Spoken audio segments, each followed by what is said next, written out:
Olá, pessoal! Sejam bem-vindos a mais um encontro. Hoje eu vou finalizar o nosso creio, a oração do creio, tá? Então, hoje o nosso tema é creio na comunhão dos santos, na remissão dos pecados, na ressurreição da carne e na vida eterna. Amém. Então, vamos lá. Vamos começar nossa oração.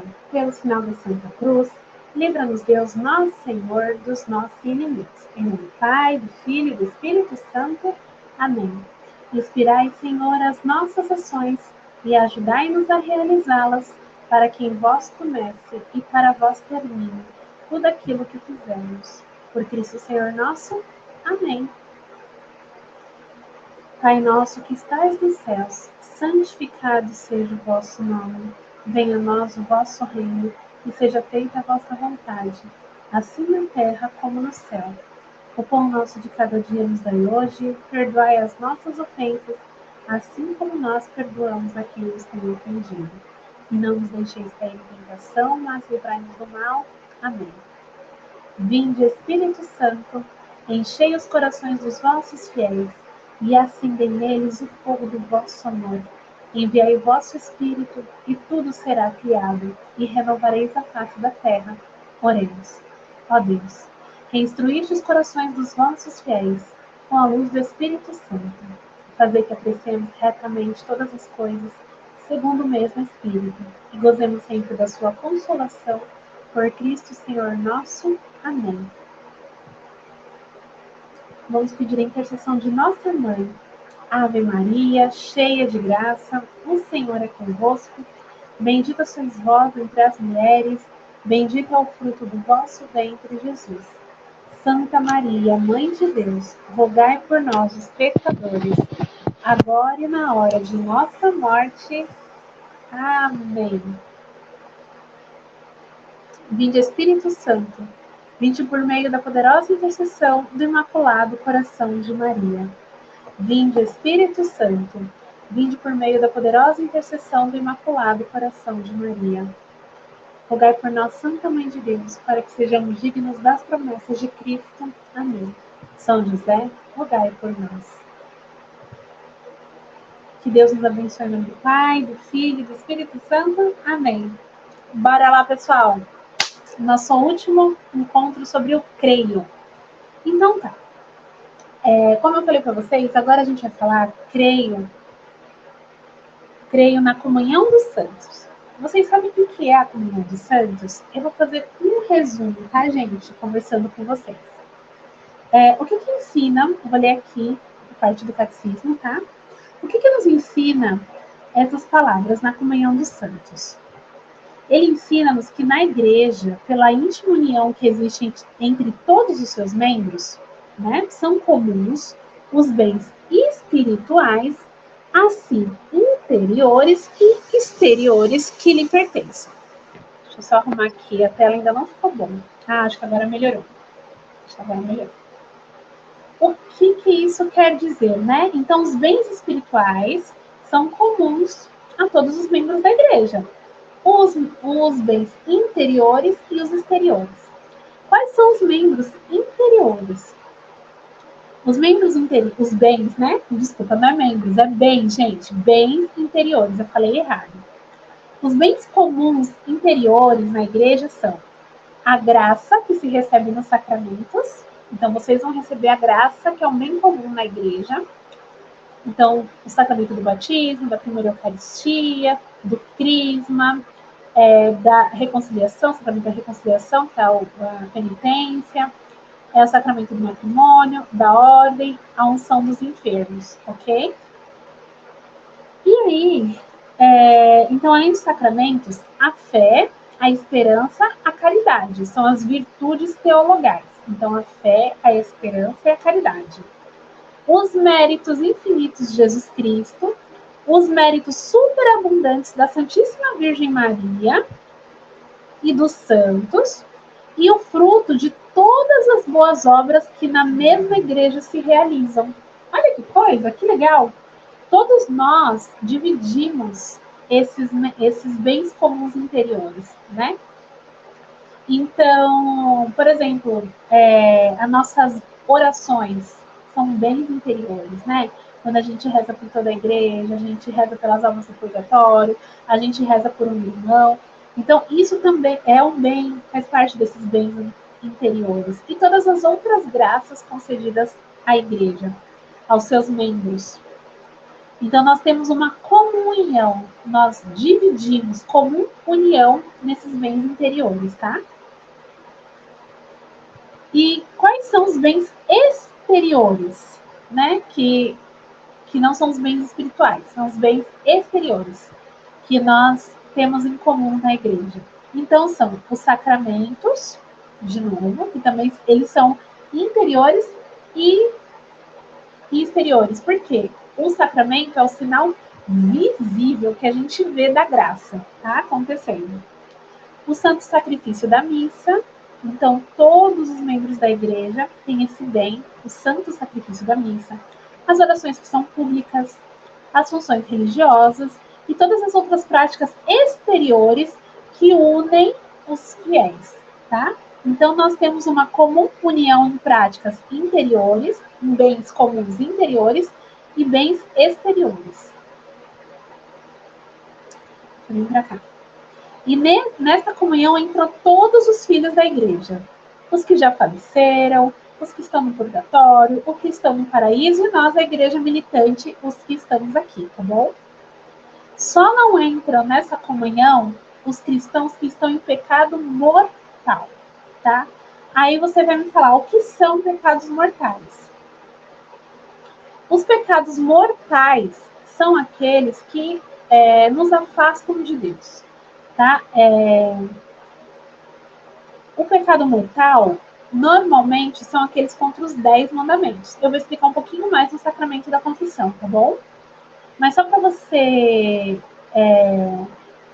saber o que é o pecado mortal, o pecado mortal é aquele que ataca em nós o princípio vital que é a caridade, que é o amor. E exige uma nova iniciativa da misericórdia de Deus e uma conversão do coração, tá? Que se realiza normalmente no sacramento da reconciliação. Então, como que eu posso falar?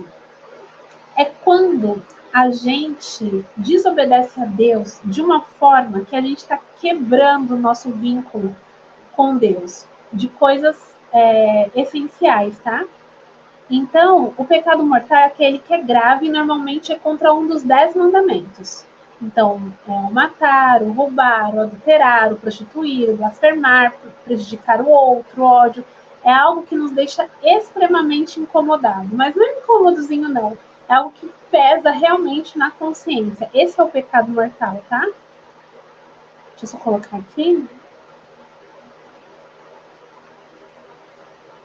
Para que um pecado seja mortal, gente, para a gente perca essa graça, precisa de 3 condições. Então, para que o pecado seja mortal, ele tem que ter uma matéria grave. Então, o que você cometeu realmente é algo contra Deus, algo muito grave contra Deus, que é contra os 10 mandamentos. E a gente tirou isso da onde? Porque Jesus fala aos jovens em Marcos, no capítulo 10, versículo 19.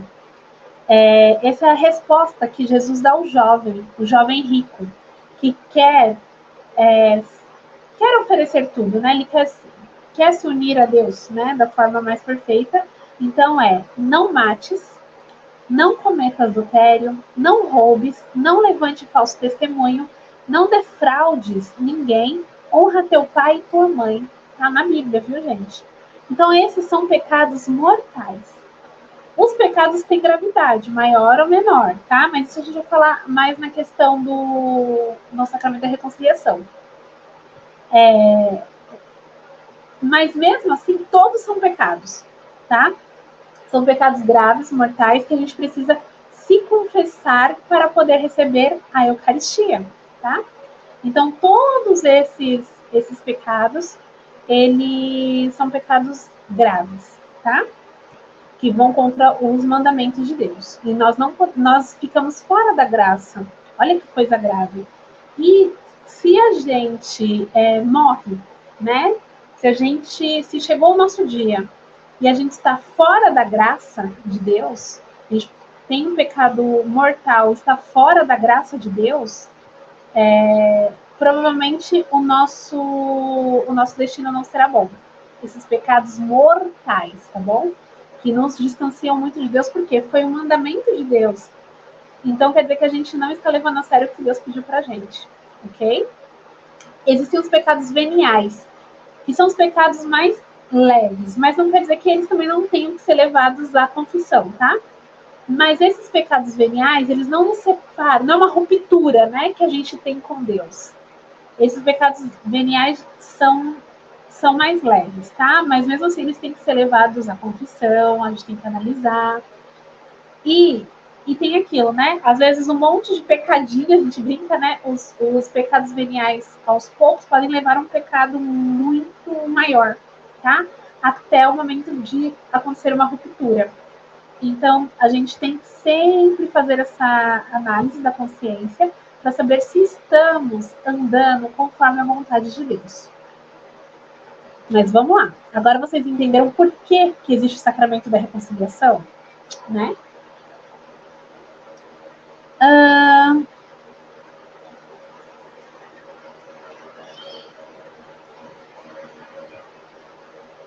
Agora vamos lá.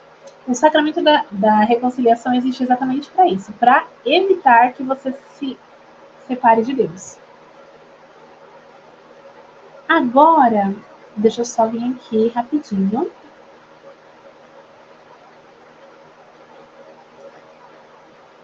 Eu não vou me aprofundar muito na questão de quem são as pessoas que estão totalmente fora, quem são os considerados totalmente fora dessa comunhão dos santos, tá bom?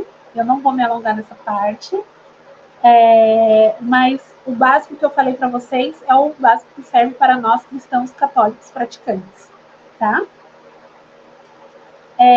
Alguém pode me perguntar, sabe, as únicas pessoas que são privadas, cristãs, que não têm essa possibilidade, né, de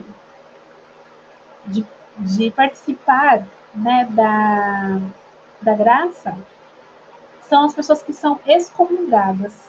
O que acontece? Elas excomungadas, então elas saíram dessa união. O que são os excomungados? Eles são aquelas pessoas que, por faltas graves, são fulminados com excomunhão pelo Papa ou pelo Bispo, e, portanto, são separados como indignos do corpo da Igreja, que, por sua vez, espera e deseja a sua conversão. Né? Ela espera e deseja a sua conversão, por mais que afaste. Eu vou dar um exemplo bem... Pode ser polêmico para algumas pessoas que não entenderam ainda, mas vou dar exemplo um médico. Um médico cristão católico, que ele trabalha em um hospital. E aí chega um caso de uma pessoa que quer fazer um aborto, ou que foi ordenado pela justiça, que seja, não importa quais foram as circunstâncias desse aborto. Nós cristãos católicos, não, isso é não, gente. Se vocês depois quiserem me perguntar, eu não vou aprofundar nisso agora, que a gente não vai ter tempo. Mas não admitimos o aborto. Não importa em que hipótese, tá? Não importa a hipótese. Aí você vai falar, mas não importa a hipótese. Sempre é vida. E ali na concepção da vida existe a alma. Lembra quando a gente falou sobre a alma? Nós acreditamos piamente que a alma no ser humano é infundida no momento da concepção. Não importa como foi concebido, não importa as circunstâncias. Ali existe uma alma, uma pessoa criada por Deus. Anencefalia. Não importa. Ali existe uma criatura de Deus, uma alma. Foi por um caso de abuso, de estupro. Não importa. Ali existe uma alma. Aí, só para vocês terem uma noção, nesses casos de violência, né? A igreja pede para dar uma chance à vida, tá? Aí você fala, mas se a pessoa tem um trauma, não consegue cuidar da criança, não tem problema. Tem quem cuide, tá? No mundo, tem quem cuide. E existem diversos tipos, diversas alternativas aí. Mas nós, cristãos católicos, não admitimos em hipótese alguma. Aí, voltando ao exemplo. Um médico cristão católico recebe esse caso no hospital que ele trabalha. Ele precisa fazer um aborto por ordem da justiça, não importa qual motivo. Porque os pais querem, não importa. Ele não pode fazer isso. Entendeu? Pela nossa moral católica, nós não podemos fazer isso. Qual que é a função do médico? Negar. Simplesmente negar. Não faço. Pronto. Aí você vai falar assim, mas ele pode ser preso, ele pode ser processado. Tá, ok. A gente fez o que é mais importante nesse mundo, né? Então aí vai a questão da gente saber o que é mais importante pra gente nessa vida. Então, a mais importante é estar em graça, em comunhão com Deus. Porque eu não sei daqui 5 minutos o que vai acontecer. Então, se eu não estiver na graça de Deus, eu vou perder minha vida e minha alma eternamente. Tá? Então, a gente faz por 2 motivos. Por um motivo bem egoísta. É um egoísta bom, né? Que eu não quero perder minha alma, não quero perder a graça de estar separado com Deus. E também pela alma que está ali, que eu, pelo menos, não vou ser o responsável pela morte daquela alma. Entendeu? Aí, nesse caso, se esse médico cristão, católico, faz esse aborto e é reportado ao bispo, provavelmente ele vai ser excomungado, tá? Ele não vai poder participar dessa, que é algo muito gravíssimo, dessa comunhão. Se espera o arrependimento e tudo mais, mas isso aí quem analisa é o bispo e tudo mais, tá bom? E nós, se a gente conhece uma pessoa que ela está excomungada, o que nós podemos auxiliar as pessoas que estão excomungadas ou estão fora da graça de Deus? Qual que é o nosso papel como cristão? Nós podemos, vou ler aqui, tá? Nós podemos auxiliar de alguma maneira os excomungados e todos os outros que estão fora da verdadeira igreja, com advertências, com orações, com boas obras. A gente pode cuidar das pessoas que estão fora da graça, suplicando a Deus que pela sua misericórdia lhe conceda a graça de se converterem à fé e de entrarem na comunhão dos santos, tá? Então, isso, a gente está falando de excomungado. Agora eu vou falar de uma coisa menos grave. Aqui, por exemplo, no nosso grupo, nós temos pessoas que estão fora da graça, né? Eu vou dar alguns exemplos. Quando a gente não recebe todos os sacramentos, em algum ponto, dependendo do nosso estado de vida, a gente pode estar indo contra algum mandamento. Eu vou dar um exemplo, pode ser polêmico, gente, calma, respirem fundo, mas eu vou explicar depois, eu vou falar a parte séria e depois eu vou falar o que devemos fazer, tá bom? Vou dar um exemplo. Você vai receber os sacramentos, né? Então você vai fazer a confissão para receber a Eucaristia, tá? Você vai fazer a confissão, você vai ficar em estado de graça para receber o crisma. Só que aí você está no estado de vida, vou dar um exemplo. As pessoas que não casaram ainda, não receberam o sacramento do matrimônio. Se você ainda está casado e tudo mais, e com uma família, sem o sacramento do matrimônio, você está pecando contra o mandamento não pecar contra a castidade, tá? E aí, o que acontece? Fala, mas é meu esposo, minha esposa, nós já vivemos bem, nós temos fé e tudo mais. Ok, mas vocês precisam do sacramento para ficar em quê? Em estado de graça, tá? Para não ir contra nenhum mandamento de Deus. Então, eu sei que tem pessoas que estão assistindo essa aula que estão nessa situação.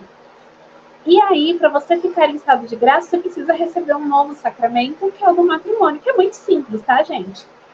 Não precisa ser aquele negócio super luxuoso, festa, blá, blá, blá. Para resolver essa situação é conversar com o padre, marcar o matrimônio. Para casar, você só precisa do padre, 2 testemunhas, o noivo e a noiva. Só isso que precisa para casar, tá, gente? Só para ninguém se assustar. Esse é o mínimo. E você recebe seu sacramento e deixa a situação toda ok e fica novamente em estado de graça. Então, e aí, só voltando, o que podemos fazer pelas pessoas que estão fora do estado de graça? Isso é uma das coisas, né? quando eu estou fazendo a catequese, estou conversando com vocês sobre isso, sobre agora o sacramento, eu estou dando um aconselhamento. E eu estou ajudando uma pessoa que está fora do estado de graça a ter um olhar, abrir um horizonte para que ela volte a estar ao estado de graça.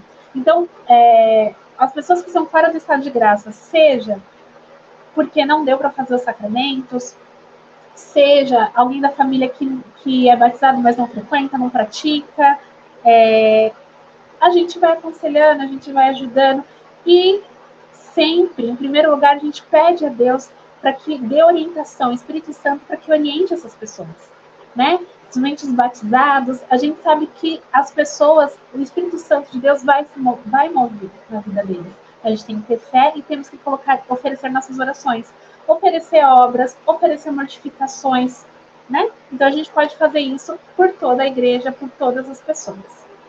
Então vamos lá. Agora a gente vai, o próximo artigo do Credo que nos ensina, que tem super a ver com o último da comunhão, né? Que nos ensina que a gente crê na remissão dos pecados, tá? E aí eu vou ler aqui para vocês para ser mais concisa, tá? O que nos ensina esse 10º artigo do Credo? Que nós cremos na remissão dos pecados. Então, ele ensina aqui, Jesus deixou à sua igreja o poder de perdoar os pecados. Lembra que falou a Pedro? Tudo que ligardes na terra será ligado no céu. Tudo que desligardes na terra será desligado no céu. Então, tem a ver com isso. Então, se os sacerdotes, que são os apóstolos, né? Se ele ali, na confissão, ele está como persona de Cristo. Então, ele está como Cristo ali, né? Ele faz oração e ele está ali para te ouvir como Jesus, tá? A gente acredita que pelo Espírito Santo, ali Jesus está, tá? E ele pode perdoar, sim, os pecados. E todos os pecados podem ser perdoados? Sim, a igreja pode perdoar todos os pecados, por numerosos e graves que sejam, porque Jesus Cristo lhe concedeu plenos poderes de ligar e desligar. Tem alguém que a igreja não pode perdoar os pecados? Apenas os que na igreja exercem o poder de perdoar os pecados são, deixa eu voltar aqui, gente. Quem são os que na igreja exercem este poder de perdoar os pecados? Desculpa, eu li o artigo errado. Quem pode perdoar os nossos pecados? Então, podem perdoar, em primeiro lugar, o Papa pode perdoar os nossos pecados, o único que possui a plenitude de tal poder. Em seguida, os bispos, sob a dependência dos bispos, os sacerdotes, que são os padres, tá? Então, é o Papa, os bispos e os padres, os sacerdotes, podem perdoar nossos pecados. E como que a igreja perdoa os pecados? Ela perdoa através dos méritos de Jesus Cristo, administrando os sacramentos por ele instituídos para este fim, especialmente o batismo e a penitência. Quando a gente é batizado, nós nos livramos de todos os nossos pecados, né? Então, o pessoal que vai ser batizado, né, nessa turma, vocês vão se livrar do pecado original e de todos os pecados através do batismo. Então, a lista de pecados conta a partir do dia que vocês forem batizados. Olha que graça, né? Vocês vão renascer. Eu vou explicar sobre o sacramento do batismo na aula sobre sacramentos. Vocês vão renascer, tá bom, gente? Pela água. Opa, caiu meu... Vocês vão renascer pela água e pelo Espírito. E agora, o último artigo, que é o 11º artigo, é o creio na ressurreição da carne. Acho que não é o último, não. O último é na vida eterna. Desculpa, gente, aí.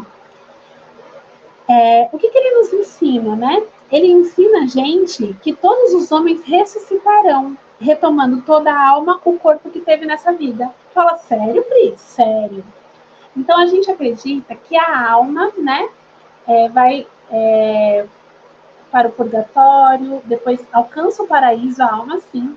Porém, nós acreditamos na ressurreição dos mortos. Então, no dia que acontecerá o juízo universal, que Cristo voltará, nós acreditamos nisso também, para julgar os vivos e os mortos, a ressurreição será de corpo e alma, assim como foi a de Cristo, tá? Como será a ressurreição dos mortos? Ela realizará por virtude de Deus onipotente, a quem nada é impossível. Então nós acreditamos a quem Deus nada é impossível. Então nós acreditamos que isso possa acontecer. E quando isso acontecerá? Acontecerá no fim do mundo e em seguida o juízo universal. Quando é o fim do mundo? Não sabemos. Por que Deus quer a ressurreição dos corpos? Mas gente, a minha alma já está num lugar legal, mas por que Deus quer a ressurreição dos corpos? Deus quer a ressurreição do corpo para que a nossa alma, tendo feito bem ou mal, unida ao corpo, juntamente com ele, seja recompensada ou punida. Tá bom? Todos os homens ressuscitarão da mesma maneira? Não.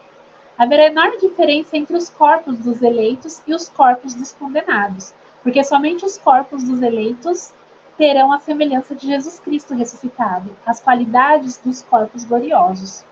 Tá? E quais são as qualidades que terão os corpos, né, gloriosos dos bem-aventurados? A impassibilidade, tá?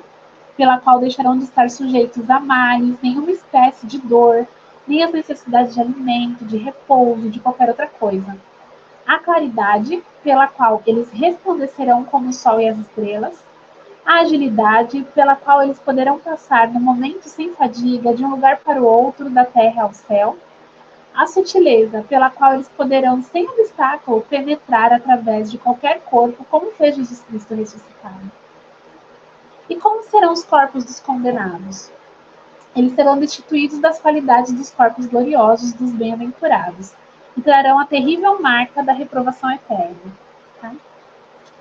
E agora, o 12º artigo do credo é: cremos na vida eterna. E o que é a vida eterna, gente? A vida eterna ensina que depois dessa vida há uma outra vida. Não é igual aos espíritas, tá, gente?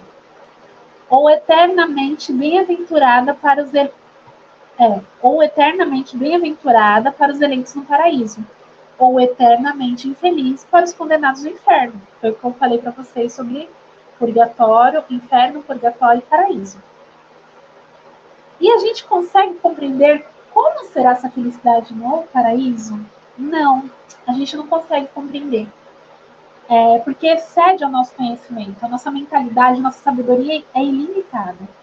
E porque os bens do céu não podem ser comparados aos bens deste mundo. Então será algo glorioso, mas nós não sabemos como. Tá? Em que consiste a felicidade dos eleitos? Consiste em ver, amar e possuir para sempre Deus, fonte de todo bem. Como a gente fala, contemplar Deus face a face. Então, a nossa esperança é essa, que eternamente a gente possa estar no paraíso contemplando Deus face a face. Então, vamos lá?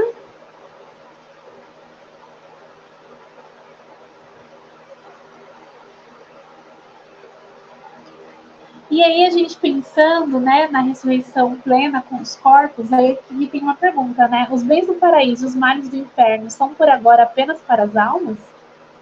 Por agora são só para as almas, porque por enquanto só as almas estão no paraíso ou no inferno. Mas depois da ressurreição da carne, os homens na plenitude da sua natureza, isto é, em corpo e alma, serão ou felizes ou atormentados para sempre. Essa é uma boa pergunta, né? E aqui... E aí, aqui a última palavra do credo é o amém. Então está escrito assim: creio na Santa Igreja Católica, na comunhão dos santos, na remissão dos pecados, na ressurreição da carne, na vida eterna. Amém. Você sabe o que significa a palavra amém no final das orações? Amém significa assim seja. Então, quando no credo, né, na oração do creio, a gente fala amém, a gente fala assim seja. Ou seja, creio ser absolutamente verdadeiro tudo que está contido nestes 12 artigos. Eu estou mais certo disso do que se o visse com os meus olhos. Então, assim, o amém significa assim seja. Eu creio mesmo. Eu estou certo de tudo isso. Então, toda vez que a gente faz uma oração, a gente termina com amém. Assim seja, né? É o amém. Ok? Então é isso, gente. Nós conseguimos terminar essa parte do creio no catecismo.